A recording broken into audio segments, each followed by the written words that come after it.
ಓಂ ಶಾಂತಿ. ಇವತ್ತು ನಾವು ಚರ್ಚೆ ಮಾಡ್ತಿರೋ ವಿಷಯ ಬಹುಶಃ ಆಧ್ಯಾತ್ಮಿಕ ಪಯಣದಲ್ಲಿರೋ ಪ್ರತಿಯೊಬ್ಬರಿಗೂ ಒಂದಲ್ಲ ಒಂದು ಹಂತದಲ್ಲಿ ಕಾಡೋ ಪ್ರಶ್ನೆನೇ ಇರ್ಬೋದು. ನಮ್ಮ ಕರ್ಮಗಳ ಅಂತಿಮ ಲೆಕ್ಕಾಚಾರ ಅದು ಹೇಗೆ ನಡೆಯುತ್ತೆ? ಈ ಚರ್ಚೆಗೆ ನಾವು ಬಾಪ್ದಾದ ಅವರ ಬೋಧನೆಗಳನ್ನೇ ಆಧಾರವಾಗಿ ಇಟ್ಕೊಂಡಿದ್ದೀವಿ. ಇಲ್ಲಿ ನಾವು ಆಧ್ಯಾತ್ಮಿಕತೆಯ ಒಂದು ಕಠಿಣ ಆದರೆ ತುಂಬಾನೇ ಮುಖ್ಯವಾದ ಮುಖವನ್ನು ನೋಡಲಿದ್ದೇವೆ. ಅದೇ ಆಧ್ಯಾತ್ಮಿಕ ಜವಾಬ್ದಾರಿ ಮತ್ತು ಧರ್ಮರಾಜನ ಸಿದ್ಧಾಂತ. ಹೌದು. ಸಾಮಾನ್ಯವಾಗಿ ಧರ್ಮರಾಜ ಅನ್ನೋ ಪದ ಕೇಳಿದ ತಕ್ಷಣ ಮನಸ್ಸಲ್ಲಿ ಒಂದು ರೀತಿ ಭಯ. ಪೌರಾಣಿಕ ಕಥೆಗಳು, ಪಾಪಪುಣ್ಯದ ಲೆಕ್ಕ, ಶಿಕ್ಷೆ ಇದೆಲ್ಲ ಚಿತ್ರಗಳು ಬಂದೋಗುತ್ತೆ ಅಲ್ವಾ? ಆದರೆ ಬಾಪ್ದಾದ ಅವರ ಜ್ಞಾನ ಇದೆಯಲ್ಲ, ಅದು ಈ ಇಡೀ ಪರಿಕಲ್ಪನೆಯನ್ನ ಒಂದು ಸಂಪೂರ್ಣ ಹೊಸ ದೃಷ್ಟಿಕೋನದಲ್ಲಿ ನೋಡಕ್ಕೆ ನಮಗೆ ಸಹಾಯ ಮಾಡುತ್ತೆ. ಇದು ಭಯಪಡಿಸೋ ವಿಷಯಕ್ಕಿಂತ ಹೆಚ್ಚಾಗಿ ನಮ್ಮನ್ನ ಜಾಗೃತಗೊಳಿಸೋ ಒಂದು ಸತ್ಯ. ಹಾಗಾದ್ರೆ ಆ ಜಾಗೃತಿಯಿಂದಲೇ ಶುರು ಮಾಡೋಣ. ನಮ್ಮೆಲ್ಲರ ಮನಸ್ಸಲ್ಲಿರುವ ಒಂದು ಚಿತ್ರ ಅಂದ್ರೆ ಧರ್ಮರಾಜ ಒಂದು ಸಿಂಹಾಸನದ ಮೇಲೆ ಕೂತು ನಮ್ಮ ಪಾಪ ಪುಣ್ಯಗಳ ಲೆಕ್ಕ ಇಡ್ತಾನೆ, ಮತ್ತೆ ಧರ್ಮರಾಜಪುರಿ ಅನ್ನೋದು ಶಿಕ್ಷೆ ಕೊಡೋ ಒಂದು ಜಾಗ ಅಂತ. ಬಾಬ್ದಾದ ಈ ಚಿತ್ರಣವನ್ನ ಹೇಗೆ ಬದಲಾಯಿಸ್ತಾರೆ? ಇದು ಬಹಳ ಆಳವಾದ ಪ್ರಶ್ನೆ. ಬಾಬ್ದಾದ ಮೊದಲು ಹೇಳೋದೇನು ಅಂದ್ರೆ, ಧರ್ಮರಾಜ ಮತ್ತು ಧರ್ಮರಾಜಪುರಿ ಅನ್ನುವು ಪೌರಾಣಿಕ ಕಲ್ಪನೆಗಳಲ್ಲ, ಅವುಗಳು ಜೀವಂತ ಸಿದ್ಧಾಂತಗಳು, ಅಂದ್ರೆ ಲಿವಿಂಗ್ ಪ್ರಿನ್ಸಿಪಲ್ಸ್. ಧರ್ಮರಾಜಪುರಿ ಅಂದ್ರೆ ಅದು ಭೂಮಿ ಕೆಳಗಡೆನೋ ಅಥವಾ ಆಕಾಶದಲ್ಲೋ ಇರೋ ಒಂದು ಜಾಗ ಅಲ್ಲ, ಅದೊಂದು ಆಂತರಿಕ ಅನುಭವ. ಒಂದು ನಿಮಿಷ, ಆಂತರಿಕ ಅನುಭವನ ಅಂದ್ರೆ ಅದಕ್ಕೊಂದು ನಿರ್ದಿಷ್ಟ ಸ್ಥಳ ಇಲ್ವಾ? ನಾವಲ್ಲಿಗೆ ಹೋಗೋದಿಲ್ವಾ? ಖಂಡಿತ ಇಲ್ಲ. ಅದು ಆತ್ಮ ತನ್ನದೇ ಕರ್ಮಗಳ ಲೆಕ್ಕಾಚಾರವನ್ನ ಎದುರಿಸುವ ಒಂದು ತೀವ್ರವಾದ ಮತ್ತು ನೋವಿನ ಆಂತರಿಕ ಸ್ಥಿತಿ. ಇದನ್ನು ಒಂದು ಆಂತರಿಕ ನ್ಯಾಯಾಲಯ ಅಂತ ಕರೀಬೋದು. ಆ ನ್ಯಾಯಾಲಯದಲ್ಲಿ ನ್ಯಾಯಾಧೀಶರು, ಅಪರಾಧಿ ಮತ್ತು ಶಿಕ್ಷೆ ಅನುಭವಿಸೋರು ಮೂರು ನಾವೇ ಆಗಿರ್ತೀವಿ. ನಮ್ಮ ಆತ್ಮಸಾಕ್ಷಿಯೇ ನಮ್ಗೆ ಕರ್ಮಗಳ ಕನ್ನಡಿ ಹಿಡಿಯುತ್ತೆ. ವಾವ್! ಇದು ಇಡೀ ದೃಷ್ಟಿಕೋನವನ್ನೇ ಬದಲಾಯಿಸ್ಬಿಡುತ್ತಲ್ವಾ? ನಾವು ಯಾವಾಗ್ಲೂ ಹೊರಗೆ ಎಲ್ಲೋ ಇರೋ ಯಮರಾಜನ ಬಗ್ಗೆ, ಧರ್ಮರಾಜನ ಬಗ್ಗೆ ಯೋಚನೆ ಮಾಡ್ತೀವಿ. ಅದೇ ನೀವ್ ಹೇಳ್ತಿರೋ ಪ್ರಕಾರ ಆ ನ್ಯಾಯಾಧೀಶ ನಮ್ಮೊಳಗೆ ನಮ್ಮ ಆತ್ಮಸಾಕ್ಷಿ ರೂಪದಲ್ಲೇ ಇದ್ದಾನೆ ಅಂತ. ಹಾಗಾದ್ರೆ ಜವಾಬ್ದಾರಿ ಪೂರ್ತಿಯಾಗಿ ನಮ್ದೇ, ಅದನ್ನ ಬೇರೆಯವ್ರ ಮೇಲೆ ಹಾಕೋಕ್ಕಾಗೋದೇ ಇಲ್ಲ. ಖಂಡಿತವಾಗಿ. ಮತ್ತು ಬಾಬಾ ಹೇಳ್ತಾರೆ, ಅಂತಿಮ ಸಮಯದಲ್ಲಿ ಈ ಅನುಭವ ಎಷ್ಟು ತೀವ್ರವಾಗಿರುತ್ತೆ ಅಂದ್ರೆ, ಸಂಗಮ ಯುಗದಲ್ಲಿ ಜ್ಞಾನ ಸಿಕ್ಕಿದ ಮೇಲೆ ಮಾಡಿದ ಸಣ್ಣ ಸಣ್ಣ ತಪ್ಪುಗಳು ಕೂಡ ಭೂತಗಳ ಹಾಗೆ ಆತ್ಮವನ್ನ ಹೆದರಿಸೋಕ್ ಶುರು ಮಾಡುತ್ತೆ.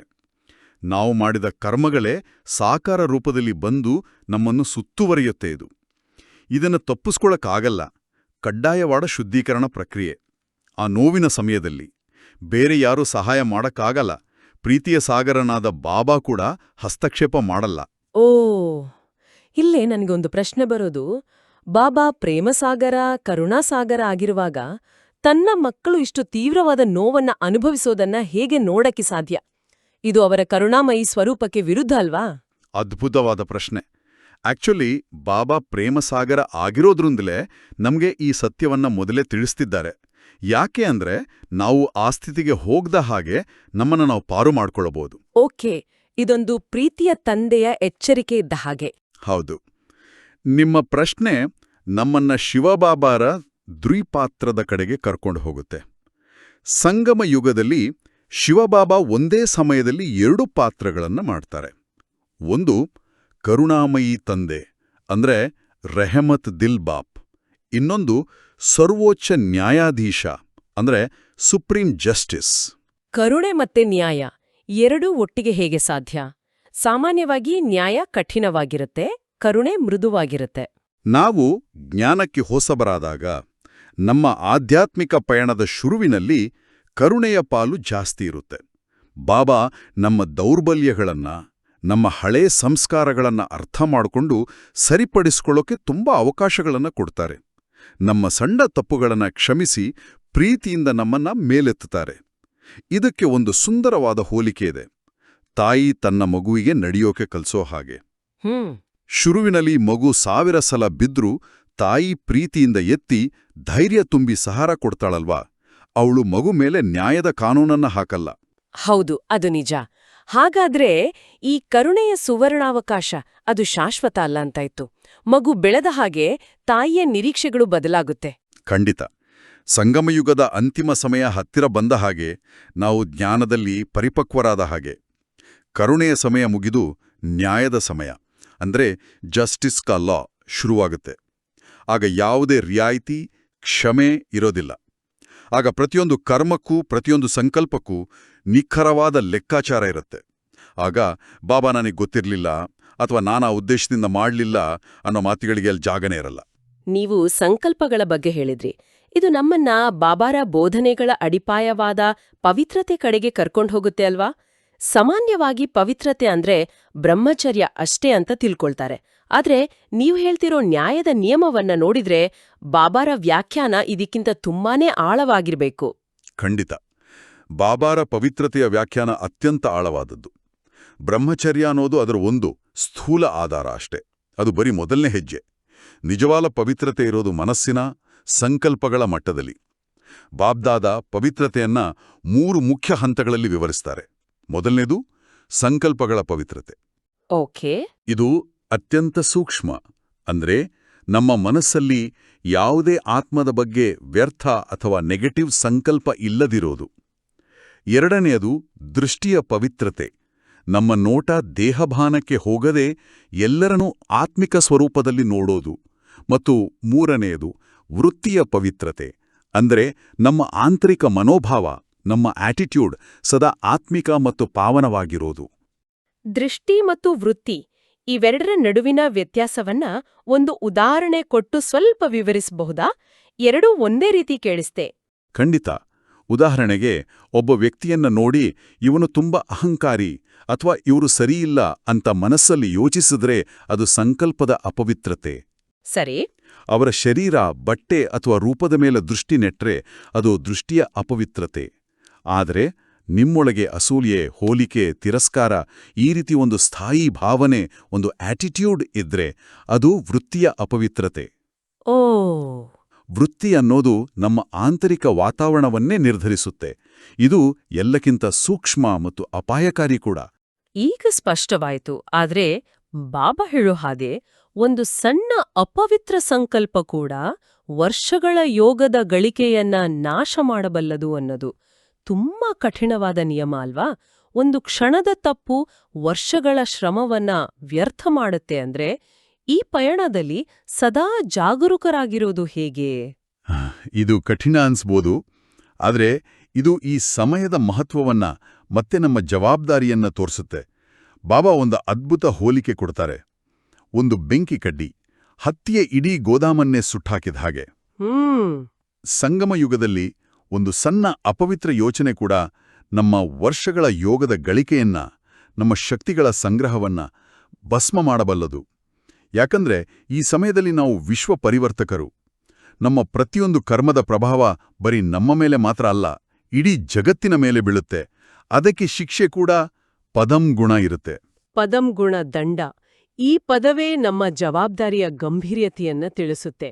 ಇಲ್ಲಿಯೇ ಗುಣಕ ಸಿದ್ಧಾಂತ ಅಥವಾ ಮಲ್ಟಿಪ್ಲೈಯರ್ ಪ್ರಿನ್ಸಿಪಲ್ ಬರೋದು, ಹೌದಲ್ಲ? ಹೌದು, ಖಂಡಿತ. ಸಂಗಮ ಯುಗದಲ್ಲಿ ನಮ್ಮ ಪ್ರತಿಯೊಂದು ಕರ್ಮಕ್ಕೂ ಗುಣಕ ಸಿದ್ಧಾಂತ ಅನ್ವಯ ಆಗತ್ತೆ. ನಾವು ಒಂದು ಶ್ರೇಷ್ಠ ಕರ್ಮ ಮಾಡಿದ್ರೆ ಅದರ ಫಲ ಪದಂಗುಣ ಜಾಸ್ತಿಯಾಗಿ ನಮ್ಮ 21 ಜನ್ಮಗಳ ಭಾಗ್ಯವನ್ನು ಸೃಷ್ಟಿಸುತ್ತೆ. ಅದೇ ರೀತಿ ಜ್ಞಾನದಲ್ಲಿದ್ದುಕೊಂಡು ಒಂದು ಸಣ್ಣ ತಪ್ಪು ಮಾಡಿದ್ರೂ ಅದರ ದಂಡನೆ ಕೂಡ ಸಾವಿರಾರು ಪಟ್ಟು ಹೆಚ್ಚಾಗತ್ತೆ. ಇದಕ್ಕೊಂದು ಹೋಲಿಕೆ ಅಂದ್ರೆ, ಕಲಿಯುಗ ಒಂದು ಸಾಮಾನ್ಯ ಹೊಲ ಇದ್ದಂಗೆ. ಅಲ್ಲಿ ಬೀಜ ಮೊಳಕೆ ಒಡೆಯಕ್ಕೆ ಸಮಯ ಹಿಡಿಯುತ್ತೆ. ಆದ್ರೆ ಸಂಗಮಯುಗ ಒಂದು ಮಾಯಾ ಜಮೀನು ಇದ್ದ ಹಾಗೆ, ಅಂದ್ರೆ ಮ್ಯಾಜಿಕಲ್ ಲ್ಯಾಂಡ್. ಅಲ್ಲಿ ಒಂದು ಬೀಜ ಹಾಕಿದ ತಕ್ಷಣ 100 ಗಿಡಗಳು ಬೆಳೆಯುತ್ತೆ. ಅದು ಹೂವಾಗಿರಬಹುದು ಅಥವಾ ಮುಳ್ಳಾಗಿರಬಹುದು. ಅದ್ಭುತವಾದ ಹೋಲಿಕೆ.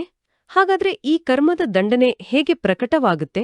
ಅದು ಹೇಗೆ ನಮ್ಮ ಮುಂದೆ ಬರುತ್ತೆ? ಬಾಬ್ದಾದ ಇದರ ಬಗ್ಗೆನೂ ವಿವರಿಸಿದ್ದಾರೆ.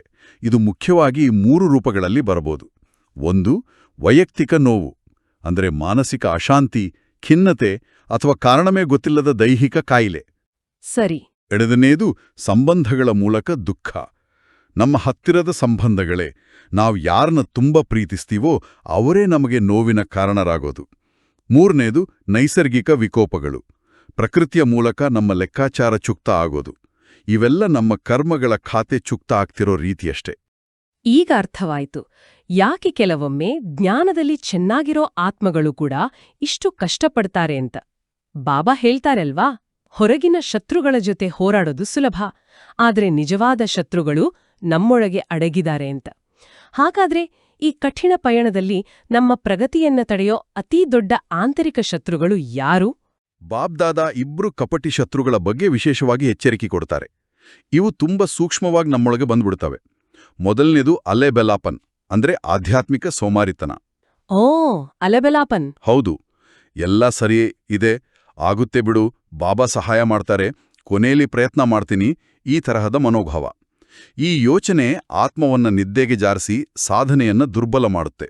ಮತ್ತು ಎರಡನೆಯ ಶತ್ರು ಬಹುಶಃ ಎಲ್ಲಕ್ಕಿಂತ ಅಪಾಯಕಾರಿ, ಅಹಂಕಾರ, ನಾನು ಅನ್ನೋದು. ಕರೆಕ್ಟ್, ಅಹಂಕಾರ. ನಾನು ಮತ್ತು ನನ್ನದು. ನಾನೀ ಸೇವೆ ಮಾಡಿದೆ, ನನ್ನ ಬುದ್ಧಿ ತುಂಬ ಚುರುಕು, ನನ್ನ ಸೆಂಟರ್ ಚೆನ್ನಾಗಿ ನಡೀತಾ ಇದೆ, ಈ ಭಾವನೆ ಇದೆಯಲ್ಲ, ಇದು ಆತ್ಮವನ್ನ ಬಾಬರಿಂದ ದೂರ ಮಾಡಿ ಮಾಯೆಗೆ ಬಾಗಿಲು ತೆರೆಯುತ್ತೆ. ಹೌದು, ಅಹಂಕಾರದ ಬಗ್ಗೆ ಬಾಬಾ ಆ ಕಪ್ಪು ಕೋಟು ಧರಿಸಿದ ವಕೀಲರ ಹೋಲಿಕೆ ಕೊಡ್ತಾರಲ್ವಾ, ಹೌದು, ಅದು ಬಹಳ ಪರಿಣಾಮಕಾರಿ. ಹೌದು, ಅದೇ. ಬಾಬಾ ಅಹಂಕಾರವನ್ನ ಆ ವಕೀಲರಿಗೆ ಹೋಲಿಸ್ತಾರೆ. ಯಾರು ಸತ್ಯ ಏನು ಅಂತ ಗೊತ್ತಿದ್ರೂ ತಮ್ಮ ಚತುರತೆಯಿಂದ ಸುಳ್ಳನ್ನ ಸತ್ಯ ಅಂತ ಸಾಬೀತು ಮಾಡೋಕೆ ಪ್ರಯತ್ನಿಸ್ತಾರೆ. ಅದೇ ರೀತಿ ಅಹಂಕಾರಿ ಆತ್ಮ ತನ್ನ ತಪ್ಪನ್ನು ಒಪ್ಕೊಳ್ಳೋ ಬದಲು ಜ್ಞಾನದ ಪಾಯಿಂಟ್ಸನ್ನೇ ಬಳಸಿ ತನ್ನನ್ನು ಸಮರ್ಥನೆ ಮಾಡಿಕೊಡುತ್ತೆ. ಇದು ತುಂಬ ಸೂಕ್ಷ್ಮವಾದ ವಂಚನೆ. ಆ ವಕೀಲರ ಹೋಲಿಕೆ ನಿಜಕ್ಕೂ ಚಿಂತನೆಗೆ ಹಚ್ಚುತ್ತೆ. ನಮ್ಮ ಬುದ್ಧಿವರ್ತಿಕೆಯೇ ನಮಗೆ ಶತ್ರುವಾಗೋ ಅಪಾಯ ಇದೆ. ಇದೆಲ್ಲ ಕೇಳಿದ್ಮೇಲೆ ಮನ್ಸಲ್ ಒಂದೇ ಪ್ರಶ್ನೆ ಬರ್ತಿದೆ. ಧರ್ಮರಾಜನ ಈ ಕಠಿಣ ಶಿಕ್ಷೆಯಿಂದ, ಈ ನೋವಿನ ಆಂತರಿಕ ಅನುಭವದಿಂದ ಪಾರಾಗೋಕ್ಕೆ ಬಾಬಾ ಏನಾದ್ರೂ ಉಪಾಯ ಹೇಳಿದ್ದಾರಾ? ಒಂದು ರಕ್ಷಾ ಕವಚ ಇದೆಯಾ? ಖಂಡಿತ ಇದೆ. ಬಾಬಾ ಕೇವಲ ಸಮಸ್ಯೆನ ಹೇಳಿ ಬಿಡಲ್ಲ, ಯಾವಾಗ್ಲೂ ಪರಿಹಾರವನ್ನೂ ಕೊಡ್ತಾರೆ. ಪರಿಹಾರ ಬಹಳ ಶಕ್ತಿಯುತವಾಗಿದೆ ಮತ್ತು ಸಂಪೂರ್ಣವಾಗಿ ನಮ್ಮ ಕೈಯಲ್ಲೇ ಇದೆ. ಬಾಬ್ದಾದ ಹೇಳೋದು, ಸ್ವಯಂ ಅಪ್ನಾ ಧರ್ಮರಾಜ್ ಬನೋ. ಸ್ವಯಂ ಅಪ್ನಾ ಧರ್ಮರಾಜ್ ಬನೋ, ನೀವೇ ನಿಮ್ಮ ಧರ್ಮರಾಜರಾಗಿ. ಇದು ಕೇಳೋಕೆ ಸರಳವಾಗಿದೆ, ಆದರೆ ಆಚರಣೆಯಲ್ಲಿ ಇದರ ಅರ್ಥ ಏನು? ಇದರ ಅರ್ಥ, ಅಂತಿಮ ನ್ಯಾಯಾಲಯ ಬರೋಕ್ಕೂ ಮುಂಚೆ ನೀವೇ ನಿಮ್ಮ ಧರ್ಮರಾಜರಾಗಬೇಕು. ಅಂದ್ರೆ ಪ್ರತಿದಿನ ರಾತ್ರಿ ಮಲ್ಕೋ ಮುಂಚೆ ಯಾವುದೇ ಸಬೂಬುಗಳಿಲ್ದೆ, ಯಾವುದೇ ಸಮರ್ಥನೆಗಳಿಲ್ದೆ, ಕಠಿಣ ನ್ಯಾಯಾಧೀಶರ ಹಾಗೆ ನಿಮ್ಮ ಮನಸ್ಸು, ಮಾತು ಮತ್ತು ಕರ್ಮಗಳನ್ನ ಪರಿಶೀಲಿಸೋದು. ಟ್ರಾಫಿಕ್ ಕಂಟ್ರೋಲ್ ತರ ನಮ್ಮ ಆಲೋಚನೆಗಳನ್ನ ಗಮನಿಸೋದು. ಇವತ್ತು ನನ್ನ ಸಂಕಲ್ಪಗಳು ಹೇಗಿತ್ತು? ನನ್ನ ದೃಷ್ಟಿ, ವೃತ್ತಿಯಲ್ಲಿ ಏನಾದರೂ ಅಪವಿತ್ರತೆ ಇತ್ತಾ ಅಂತ ಸ್ವಯಂ ತಪಾಸಣೆ ಮಾಡೋದು. ಒಂದು ವೇಳೆ ತಪ್ಪು ಸಿಕ್ಕರೆ ಅದನ್ನು ಮುಚ್ಚಿಡಬಾರ್ದು. ಬಾಬಾ ಹೇಳ್ತಾರೆ, ತಪ್ಪು ಮುಚ್ಚಿಡೋದು ಕಳ್ಳನಾಗೋದಕ್ಕೆ ಸಮಾನ ಅಂತ.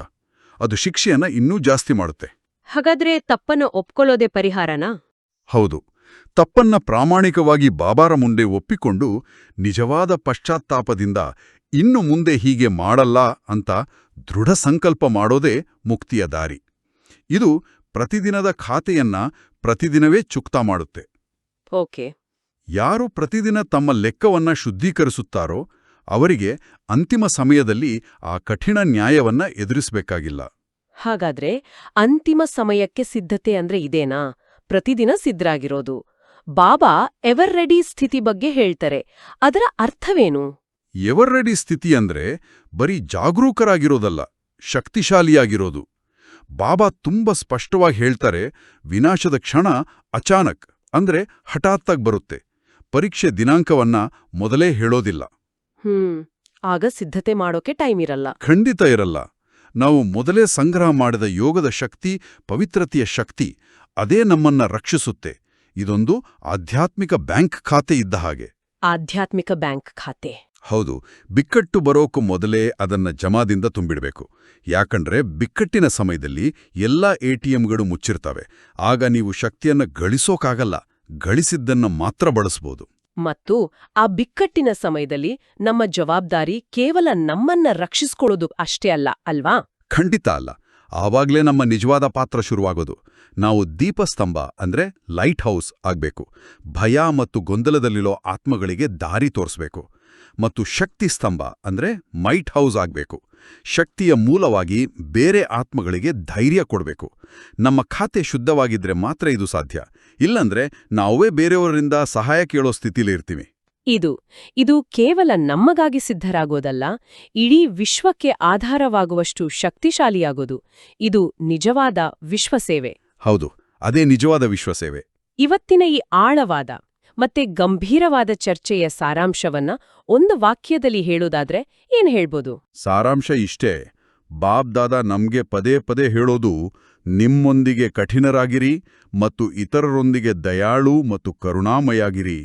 ನಾವು ನಮ್ಮ ಸಣ್ಣ ದೌರ್ಬಲ್ಯಗಳನ್ನು ಪ್ರಾಮಾಣಿಕವಾಗಿ ಎದುರಿಸಿ ಸರಿಪಡಿಸ್ಕೊಂಡಾಗ ಮಾತ್ರ ನಾವು ಹಗುರವಾಗಿ, ಗೌರವಯುತವಾಗಿ ಬಾಬಾರ ಜೊತೆ ನಮ್ಮ ಮನೆ ಪರಮಧಾಮಕ್ಕೆ ಮರಳೋಕೆ ಯೋಗ್ಯರಾಗ್ತೀವಿ.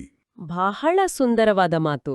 ಅಂತಿಮವಾಗಿ ನಮ್ಮ ಕೇಳುಗರ ಮನನಕ್ಕಾಗಿ ಒಂದು ಆಲೋಚನೆಯನ್ನ ಹಂಚಿಕೊಳ್ಳೋಣ. ಖಂಡಿತ. ನಮ್ಮ ಈ ಆಧ್ಯಾತ್ಮಿಕ ಪಯಣವನ್ನ ಒಂದು ಎತ್ತರದ ಪರ್ವತಾರೋಹಣಕ್ಕೆ ಹೋಲಿಸಬಹುದು. ನಾವೆಲ್ಲರೂ ಒಂದು ಶಿಖರವನ್ನ ಏರುತ್ತಿದ್ದೇವೆ. ಪರ್ವತಾರೋಹಣ. ಹೌದು. ಈ ಪಯಣದಲ್ಲಿ ಅಹಂಕಾರ ಮತ್ತು ಅಲಬೆಲಾಪನ ನಮ್ಮ ಬೆನ್ಮೇಲಿರೋ ಭಾರವಾದ ಹೊರೆಗಳಿದ್ದಾಗೆ. ಈ ಹೊರೆ ಜಾಸ್ತಿ ಆದಷ್ಟು ಮೇಲೆ ಹತ್ತೋದು ಕಷ್ಟವಾಗುತ್ತೆ ಮತ್ತು ಎತ್ತರದಿಂದ ಬೀಳೋ ಅಪಾಯ ಜಾಸ್ತಿಯಾಗುತ್ತೆ.